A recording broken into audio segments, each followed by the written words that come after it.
Now, on this video, I'm going to try to show how I did the brake rotor upgrade on my GS1100E using the EBC floating rotors, which are a giant upgrade over the stock ones.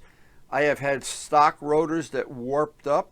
I've had a pair of EBCs in the past. This bike now has just about 80,000 miles on it, a little bit less in fact. And the upgrade on the brake rotors, this is something, until you do it, you don't realize how good it's going to be. With the floating rotors, there's a couple of critical things on this before you start the job. A couple of critical bolt fits, and where the, well, I will share them one by one as we go along. It's a straightforward job. There's a lot of good information on this video if you really are going to upgrade your brakes. Just some generic information before we even start. Older bikes, like this bike is 44 years old, it's an RD400. The braking technology of the day, these discs are very, very thick. Used to be to drill holes in them and whatnot. You can replace the pucks with any number of different compounds for racing or for street use, but that discussion could go on forever. What I'm concerned with here are the rotors. The rotors on older bikes tend to warp up if you ride the bike hard or do a lot of track days. And if you look around my shop on the back wall, we keep some of the rotors. I have some downstairs in the shop. But rotors don't last forever on bikes that you ride hard. Now, when I upgraded and put EBC rotors on the FZR, we were doing track days at the time, the new rotors made all the difference in the world. Just generic information. The reason modern bikes, some of them, all of them, and some of the aftermarket ones have these not only holes for cooling, but these edges. The reason for that is this is where the disc typically would warp, is right at the edge. And that's where you'd have the problem that the lever would be pumping when you'd go to give it hard braking. Well, it makes it a lot better when you have floating rotors. These rotors float. These buttons let this float side to side a little. These are called floating rotors. You notice the bike, the original rotors I'm taking off are not floating rotors. The new ones are. So the ones we're taking off here, if you run your hand here, you can feel they're grooved, and they're just old material. This is different material than they use nowadays, and they're not floaters. This rotor is hooked solidly to the hub, and the caliper moves back and forth on two pins. Well, this is an old school system, and it still works, and we're going to try to make it work even a little bit better, but it's never going to be, no matter what you do to this front end, it's never going to be like a modern sport bike is. It just is not. I don't think that's within the realm of doing. Maybe I'm wrong. Now, a couple of things. I have painted the wheels on most of the motorcycles in my collection. When you go to take the old rotors off of a wheel that has the factory Loctite, I have found the only realistic way to get that off without stripping the bolts is to use MAP gas and get it very, very hot. Now, because I've already had these wheels apart and painted them, I put it back with blue Loctite. I should be able to get the bolts off realistically on the bike we're going to work on today. But again, we'll see. And the MT-09 is the only bike in my collection that has ABS. And before I had a bike with ABS, I was skeptical. It convinced me the first time a deer ran out in front of me and I had to use it. It's wonderful. So before I even get started, I wanted to show the EBC rotors come in a beautiful box. This is the second set I've had on the GS. The first set lasted quite a while, but the new rotors, nothing to me makes the bike just have that nice linear lever feel as a brand new set of rotors. And on this bike there is a left and there is a right. And just for reference sake, it lists all the pertinent information in the hub. It's laser cut into the hub.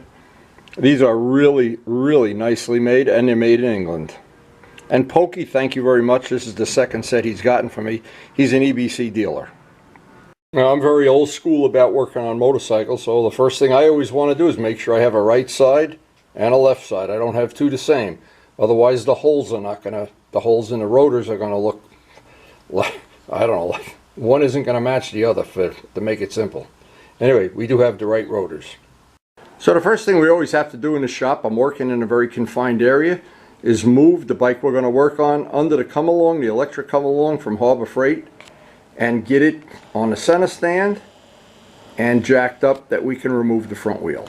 Bike has a center stand. I always try to get it up on the spools on the sport bikes because I want the bike as stable as possible. Now keep in mind, all this stuff is safety because I usually, almost always, I'm working alone in a garage and I don't want to have any kind of drama. The electric winch, 75 bucks from Harbor Freight, worth its weight in gold. And I try very careful, never get to pinch any of the cables, the wires, any of the little accessories.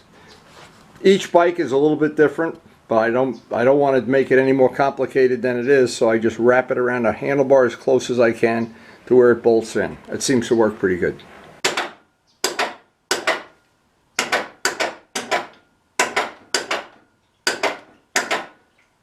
Now on a previous video, and it's on the channel of course, I replaced the brake lines, 40-year-old, more than 40-year brake lines, with steel brake lines donated by Joe Padula. These worked out great. It's on a previous video. So step one is to take the speedometer cable off and remove the bolts that hold the caliper on and get the two calipers up out of the way. Now a lot of this stuff is relatively straightforward and simple, but there's always some little tips that I find whenever I watch other people work, other people in their own shops. I always find little tips or little things that I can use to make my work easier. Now, getting I know people can change this without taking the calipers off and get the wheel in. Yes, but it's just easier for me to just take the calipers off and swing them up out of the way. So no matter what I'm doing, a tire change or anything like this, maintenance, just get the calipers out of the way. That is two bolts that hold the caliper to the carrier. Every bike is different. This one comes apart relatively straightforward. I want to take brake cleaner parts, clean these all up. These have plenty of meat on them, so there's no point even thinking about, we don't need to buy pads for a while. Relatively new, and of course the dust washers keep this, the part that this slides on. This is where the caliper actually slides. So there's a special grease. I see there's plenty of grease on there. I'm not going to over grease it either. It's a special high temperature grease you put on those bolts. So with that apart, now we want to tie this up just so it's out of the way. That's the whole objective here. A couple of zip ties, and we got the cable. We'll have that one out of the way, and we'll do the same thing to the other side. Now I don't want to get any brake parts cleaner anywheres near paint. That's for sure. This is just to clean these up a little before when we do the reverse assembly. Okay, that takes care of the first side. Again, brake part cleaner can ruin some paint, some powder coating. I don't want it anywhere it isn't supposed to be. Okay, so we have a couple of zip ties just holding that up out of the way. It'll make removing the wheel so much easier. And the next thing is just repeat everything I did on the other side except for the speedometer cable on this side, and we'll be ready to pull the wheel. Okay, I got all the parts off, all cleaned. We're ready to pull the lower bolts off and then pull the axle. All this stuff is Loctited, so it really takes a few seconds to get each one of the bolts loose.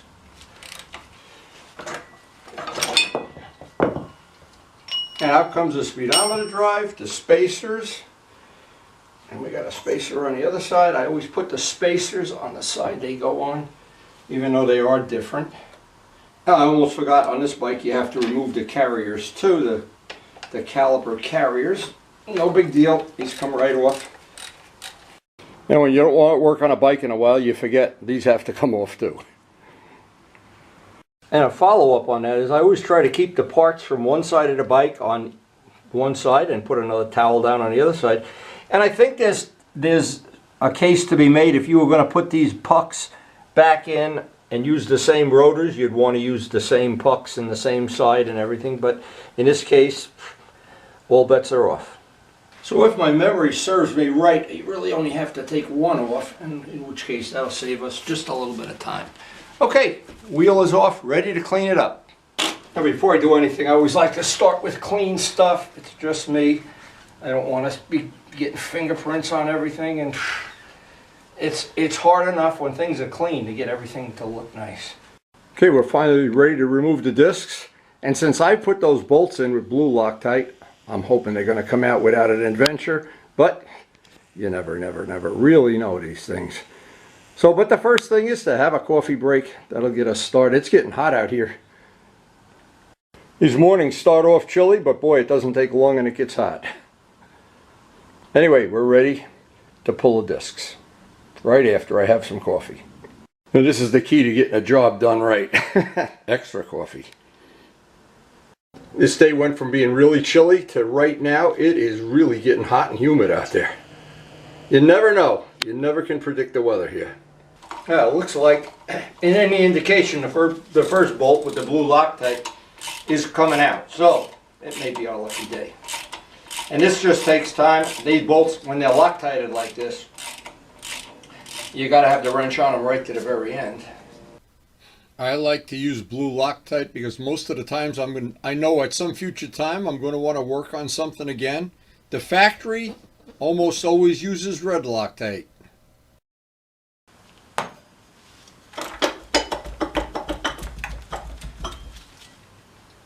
And needless to say, when I put the other disc on, the other one, there's a left and a right. I want to get them correct, of course.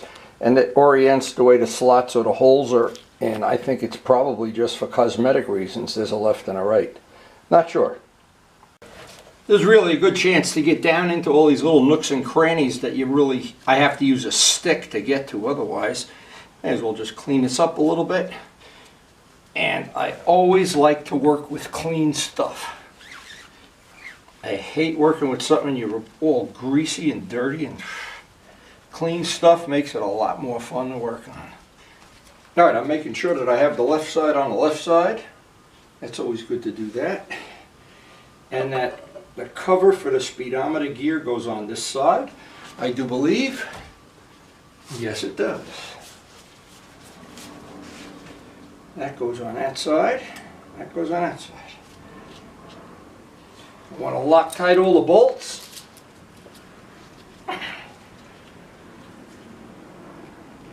Blue Loctite, by the way, blue.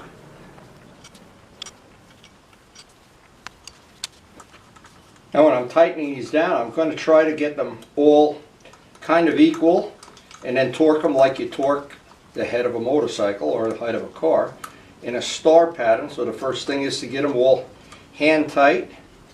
The thing I wanted to avoid, and I think this might be over, is tighten one, tighten two. You want to go opposite. And I think that's true of most things.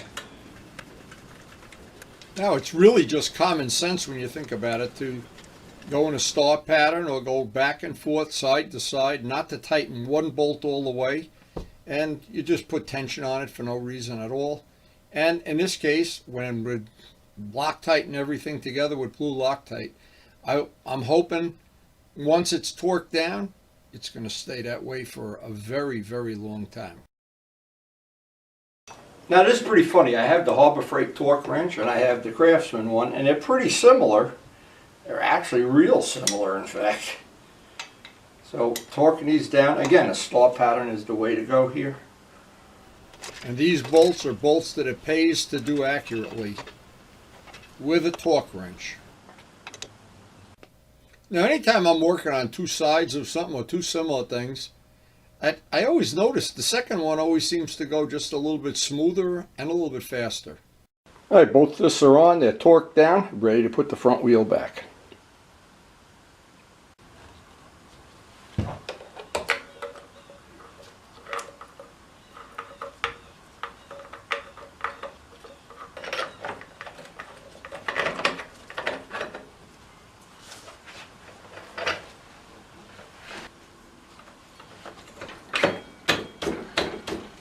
One of the quirks of this bike, before you tighten up the axle, this has to be in the position that you want it in to receive the cable, and we want to do that right now.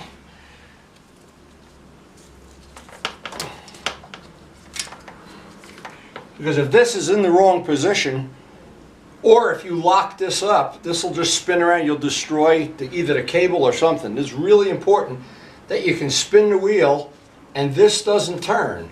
This has to turn free, or else you're not engaging that gear. You see, once I can turn the wheel free, totally free, and that's not trying to move, I know I've got the gear engaged right. And the next thing is to tighten the axle up. And before I tighten that axle nut, I want to make sure this. What happens is this side is going to hold the axle from turning.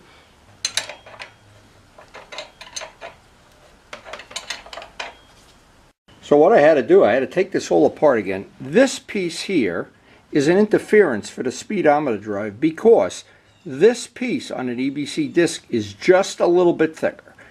And it makes this part come out and it rubs on the speedometer gear where the stock part doesn't. Now, I don't know that, well, I guess we're going to find out. I don't know that it's just a dust cover anyway. So what I'm going to do is take this piece off.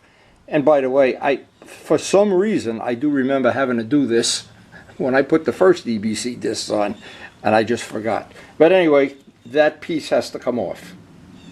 And here's the set of original EBC discs that went about 30,000 miles, I believe. I got to look at the log.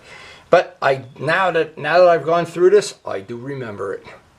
Now, it's really shame on me for not remembering that, but I'll bet you any money if I were to look on my channel and look at the original thing of retrofitting the discs, I'll bet it's on there. See? So I have to watch more of my own channel, that's for sure. Anyway, this is why it's worth having a video like this. See, and now I don't know how many people would have figured this out. I don't know why I figured it out, but this is the kind of thing you want to retrofit something. And think of those, the RD carburetors are a good thing. You call up Sudco, oh yeah, they're a bolt-on. And it takes you 3 days of making adapters and drilling holes and everything. It's not always a bolt, aftermarket parts are not always a bolt-on fit. So, I guess that's why we make the videos. I'm going to guess that now, once I remove this piece, and it's really just a dust cover, that speedometer drive is have no interference at all. I can see it was rubbing on the edge of this, and that was the interference problem I was having. Now I wanted to really focus in on this because this is the problem. When that dust cover was on there, here's what was happening. This was rubbing on the dust cover because this piece is a couple of thousandths too thick. Well, I could have taken a dust cover and put it in a lathe and machined it down or anything, but I don't really think that dust cover is doing much. But now I can see I'm engaged in there where I should be. And by the way, you can put this, I'm not sure I even mentioned this, you can put this axle together, tighten it all up, and then just pull it up into the forks. There's a lot of ways to do it, whatever you're comfortable with. But just like taking a back wheel off, you can take those little things off the back. But I'm guilty of doing everything the old school way.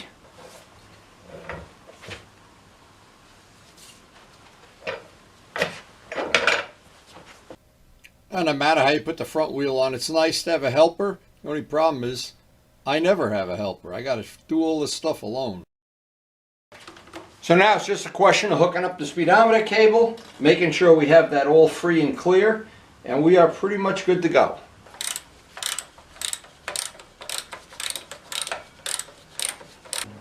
Now the last thing on this is to fit the caliper carriers and the calipers back, just reverse of taking them off. And sometimes, and I do remember this from the first time, there's an interference fit and you have to grind a little bit off the back of this to make space for the buttons.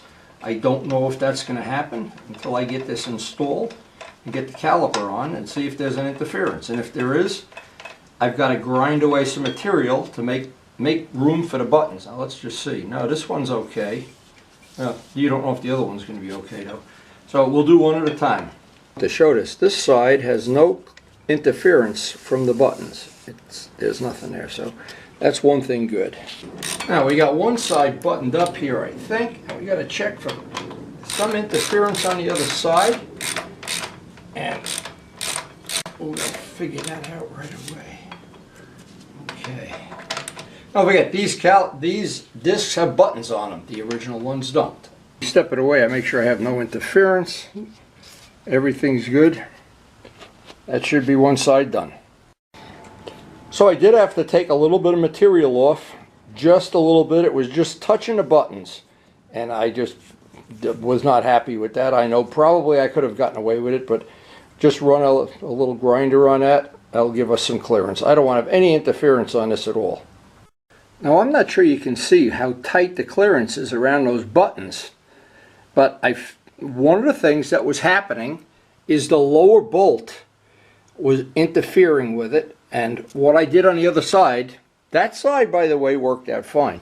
This side I had a little bit of interference, and I wound up putting a washer on the bottom bolt, and that got rid of all of the interference. And it's not like the wheel wouldn't turn. It's just this click, click, click, click.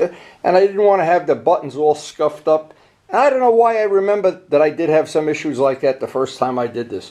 But anyway, that's 2 good tips, 3 good tips. Well, a lot of good tips. Next thing is just put the calipers back on, and let's see what we got. So what I learned from this whole job, and part of it I had already learned once already, is that little dust cover can be a problem if it interferes with the speedometer drive. So that's worth knowing, that's for sure. And that lower bolt can be a problem. You can just put a washer behind it, but you can see once you take care of that, there's no clearance issues at all. And I hope that's worth its weight, or worth the time you spent watching the video. Now that I think is always the last step of everything, even cleaning the bike. Clean the rotors with some brake part cleaner. I want to get both sides clean. When I do get a chance to go for a ride, we'll let these brakes sit in for a couple of rides anyway before we start really abusing them, but we abuse everything. The whole idea of having brakes is you want to use them, and when the day you need them, the day Bambi runs out in front of you or whatever, well, you're glad you did all this work. Everything's tight, everything's Loctited. We're good to go.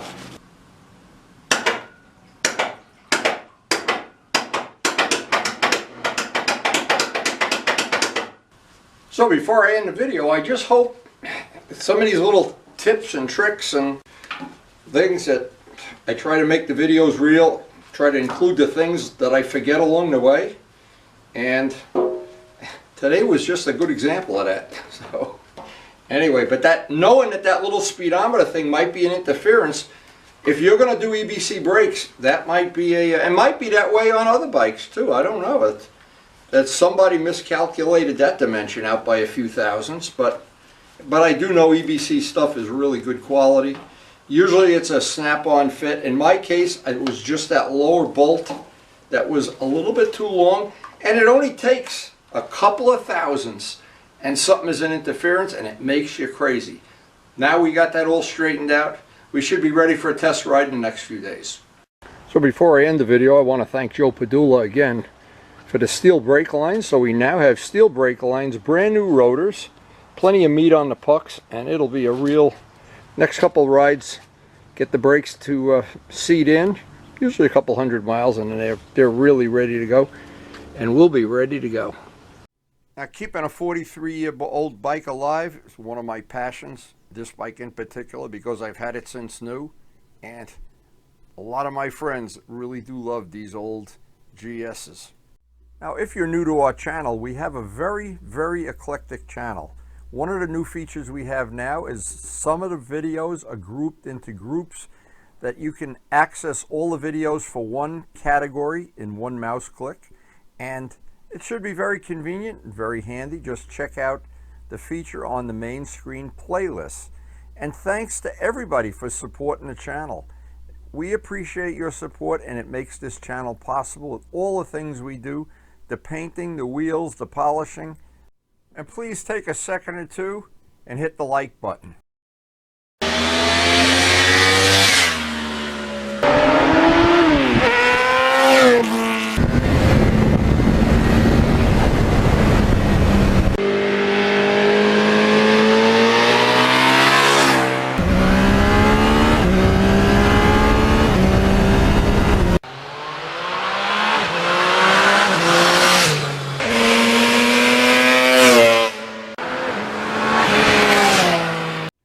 And thanks everyone for watching.